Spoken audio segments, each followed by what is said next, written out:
High, আমি Bidisha and welcome back to my another video. 15 days চ্যালেঞ্জের আজকে হচ্ছে ডে 3। তবে আজকে কোনো মিনি ব্লগ নয়, বসেছিলাম এই আমার আঁকা কৃষ্ণটাকে ভার্নিশ করতে। তাই হঠাৎ মনে পড়লো এইটা বানানোর ভিডিও তোমাদের সাথে শেয়ারই করা হয়নি, তাই সেই ভিডিওটাই আজকে তোমাদের সাথে শেয়ার করব। একদিন হঠাৎই ভাইয়ের দেওয়া এই দুটো ক্যানভাসকে ফার্স্টে হোয়াইট বেস করে তারপরে পিন্টারেস্ট স্ক্রোল করছিলাম যে কি করব দিয়ে হঠাৎ করে রিলে চলে যাই।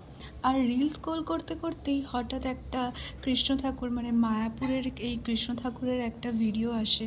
তখন হঠাৎই মন হলো যে আমি এই মায়াপুরের কৃষ্ণ মূর্তিটাকেই আঁকার চেষ্টা করি। একটু আইডিয়া ছিল না যে আদেও কিছু করতে পারবো, ফুটিয়ে তুলতে পারবো কি পারবো না। তবে হ্যাঁ, মন হয়েছে তাই বসে পড়েছিলাম, যা হবে দেখা যাবে এই ভেবে। তো এইটা দেখো তোমাদের সাথে আমি শেয়ার করলাম, এটা হচ্ছে ফাইনাল লুক।